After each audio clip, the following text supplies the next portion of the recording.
Баршаңызға қайырлы күн достар. Бүгін сіздермен етсіз өте дәмді тамақ дайындаймыз. Толық рецепт видео астында болады. Алдымен картошкамызды аршып, жуып, тазалап, қазанға салып, үстіне су құйып, қайнатамыз.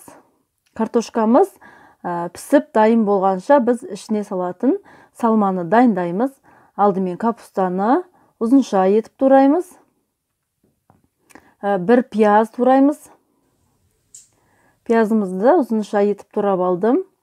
Бір сәбізді теркадан өткізіп аламыз. Бір бұрышты 4 бұрыш етіп турап алдым. Енді табаға май құйып, ең алдымен пиязымызды салып қуырамыз. Ұзынша етіп туралған сәбізімізді салып қуырамыз. Бұрышты саламыз.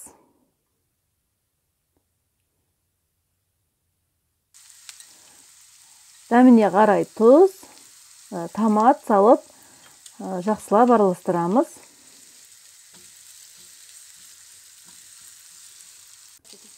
Әбден қуырылғаннан кейін үстіне ұзынша етіп туралған капустамызды салып араластырамыз.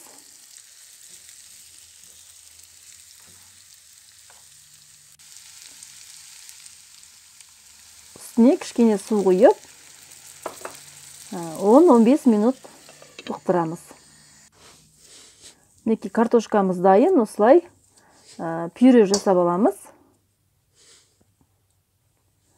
Қара бұрыш, кішкене сыр және кішкене сүт қосып жеуге болады. Барлығын жақсылап араластырамыз. Күрекшемен осылай жақсылап араластырдым. Енді қолымызбен осылай домалақ форма жасаймыз. Барлығын біркелкі кетіп жасап алып, ортасын осылай стаканмен осылай ортасын ойып шығамыз. Салмамызды саламыз.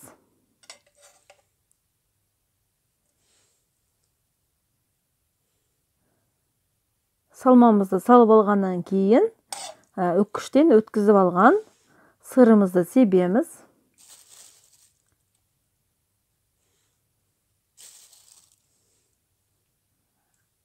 Пешімізді осы аралықта 200 градусқа қыздырып қоямыз. Енді суымызға кішкене томат салып, араластырып, соус жасап аламыз. Үстіне құйып шығамыз. Жарты кесе суға жасадым. Енді духовкаға салып пісіреміз. Біздің тамағымыз дайын, өте дәмді болып шығады. Міндетті түрде жасап көріңіздер.